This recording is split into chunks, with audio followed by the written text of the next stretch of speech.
Another word for training results is adaptation. The end result of exposing yourself to push-ups is that you will get better at doing push-ups. And the results of being better at doing push-ups might be bigger chest muscles, stronger elbow joints, greater muscle torque, or greater endurance specificity. Regardless of what you want to achieve in your training, you want to adapt to the training you expose your body to. The greatest sign of adaptation is an increase of reps. If you could do 2 reps before and now you can do 5, then you are without a doubt getting better. But many times in your training journey, you will experience a lack of noticeable rep increase. This is especially true the harder or heavier the exercise is. Your personal record is 3 reps, and after a month, you are still at 3 reps. Does that mean that you are not adapting? Maybe. Adaptation speed is not linear at all, and this matters a lot before deciding to change your training. Maybe your training has nothing wrong, and increasing reps at the specific pace and time that you are is really slow. Slower than you think, which is giving you a false idea that you are not getting better. For example, everybody knows that getting your first rep at any calisthenic exercise is really hard, even if the exercise has a light load like a push-up. Going from 0 reps to 2 reps in simple pull-ups will take a lot of time, even if it's only a 2 rep increase. But if you compare going from 0 to 2 reps in pull-ups to 5 to 7 reps, you can confidently say that increasing 2 reps when your starting point is 0 will take more time. Then increasing 2 reps when your starting point is 5. Going from 5 to 7 reps is quicker than 0 to 2 reps. If you compare going from 10 to 12 reps with 40 to 42 reps, the same situation happens. Going from 40 to 42 reps is lower than 10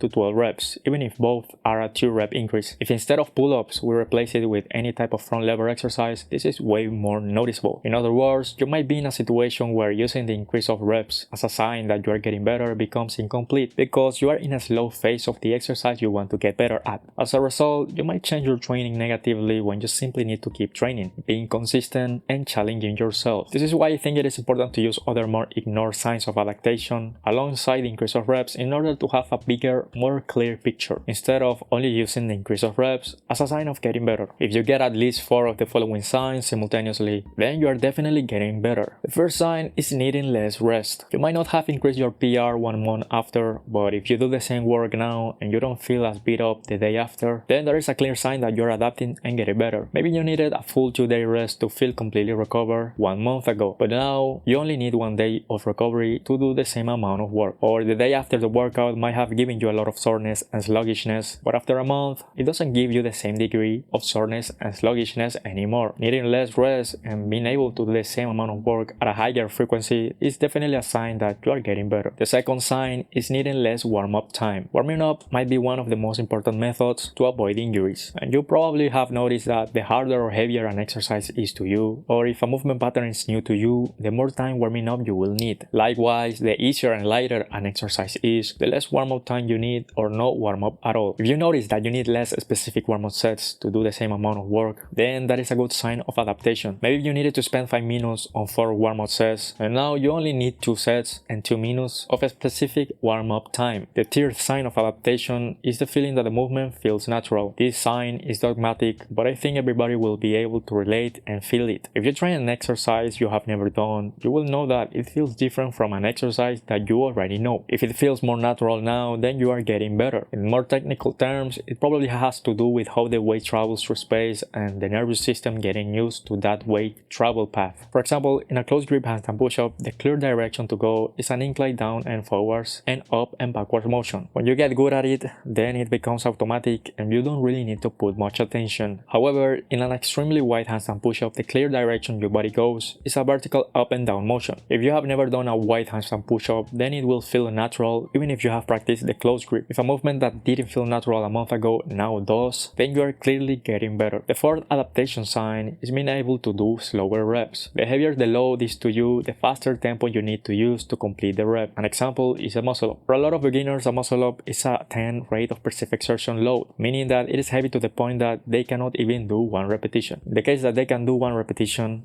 then it will be a 9 RPE load. And if they were to try and do it slowly, it will be impossible for them. When you do slow reps, you increase the amount of time your body needs to work. This starts and taxes the body, which makes sense why doing it slower is harder. As a consequence, if you can at least do 1 rep slower than you could before, then you are getting better. It's not that you should do it slowly, but that you can do it slowly. The fifth sign of adaptation is that you can put the exercise in the middle of the workout. Really heavy or difficult loads or exercises require you to put them first fears in your workout. This is because at the start of your workout, your nervous system is fresh to recruit the muscle or joint at maximum capacity. If you want effective performance, then you need to do the heaviest stuff first. For example, if you were to do a lot of jogging before strength training, you will notice that your strength has decreased. Your muscle is intact, but the nerves that recruit the muscles are tired. A month ago, you always had to do pull-ups first, otherwise you couldn't do 5 reps. But now you can do the same amount of work, but in the middle of the workout. If that is true, then it is a sign that you are getting better. The sixth and last sign of adaptation is that you can do more sets and reps. Realistically, the amount of reps and sets you can do in very difficult or heavy exercise is low. Energy and strength is not infinite, and performance will go down as you keep doing sets, even with 5 minutes rest between sets. If before you could only do 4 sets of 2 reps, and now you can double the amount of sets to 8, giving you 8 sets of 2 reps without changing your frequency, then it is an obvious sign that you're getting better. If you are able to perceive at least 4 of these signs in your training, even without the obvious increase of a rep personal record, then I will say that you are getting better. Although the way I present them might make you think that these are signs completely different from each other, the truth is that if you are indeed getting better, then you should see most of these signs present in your training.